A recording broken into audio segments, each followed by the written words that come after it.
Update muna nga tayo sa mundo ng basketball sa Gilas Pilipinas sa FIBA World Cup Asian Qualifiers.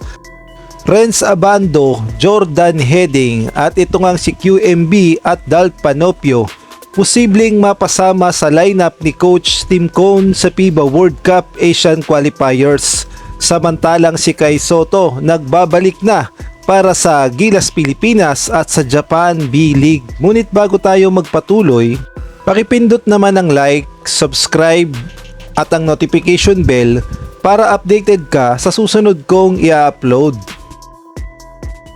Kung atin ngang babalikan ay natalakay na ng SBP at ni Ma'am Erica D ang posibleng pagpapalit ng Gilas Pilipinas roster at ay na rin nga yan sa naging report ng ABS-CBN. Nang sabi nga dito, changes to Gilas roster being discussed but core players is still the same. Ayan nga ang natalakay noon ng SBP, ang posibleng pagpapalit ng lineup ng Gilas Pilipinas at ang sabi pa nga dito, meron na ring moves, it been discussed naman. Ayan nga ang sinabi noon ni Ma'am Erica D.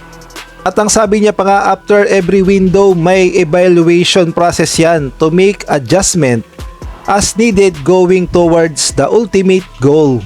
Kaya naman sa sinabi nga ng SBP na yan, lumabas ang mga posibleng addition para sa Gilas Pilipinas para sa FIBA World Cup Asian Qualifiers at nabanggit nga ang pangalan ni Renz Abando, Jordan Heading, Dalt Panopio at itong si Quentin Melora Brown.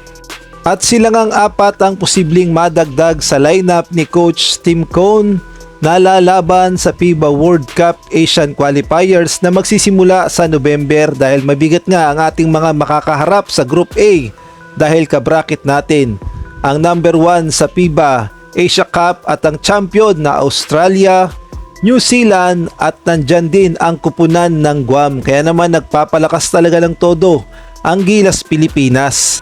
Kailangan kasi ay gumanda ang record natin sa FIBA World Cup Asian Qualifiers dahil dyan nga pagbabatayan kung sino-sinong mga team sa Asia ang makakapasok sa FIBA World Cup na mangyayari next year sa Qatar. At ang isa pa ngang tinatarget ni Coach Tim Cone bukod nga dito sa FIBA World Cup na mangyayari sa Qatar, ang ultimate goal talaga ay makapasok muli ang Pilipinas sa Olympics, lalong-lalo na sa gaganaping Olympics sa Los Angeles sa 2028 dahil alam nating lahat na ilang beses nang nag-a-attempt ang Pilipinas na makapasok sa Olympics ngunit hindi nga tayo pinapalad. Kaya naman sa pagkakataong ito ay susubukan nga ni Coach Tim Cone na madala ang Pilipinas, ang Gilas Pilipinas sa LA Olympics 2028.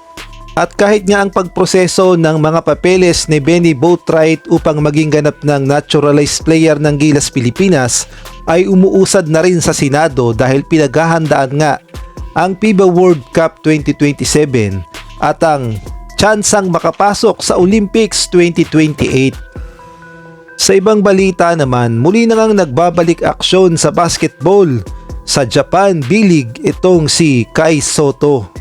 At ayon na rin nga yan sa report ng GMA News Online nang sabi nga dito, Kai Sotto rejoins Koshigaya in B-League as recovery continues. At malaki din ang tsansa na makapaglaro na si Kai Sotto sa paparating na FIBA World Cup Asian Qualifiers kung saan makakaharap natin ang Guam dahil pagaling na rin naman ang kanyang ACL injuries dahil 8 to 9 months lang naman ang recovery. Kaya naman pasok na si Kai Sotto para sa Gilas Pilipinas sa November para sa FIBA World Cup Asian Qualifiers. Ngunit din depende pa rin yan kay Kai Sotto kung handa na ba siyang maglaro muli para sa Pilipinas sa Gilas Pilipinas sa November kontra sa Guam at kung kakayanin na ba niya o kung papayagan na rin ba siya ni Coach Tim Cone. Kaya naman abangan natin kung makakapaglaro na itong si Kai Sotto dahil alam nating lahat na malaking tulong talaga itong si Kai Sotto para sa Gilas Pilipinas dahil siya nga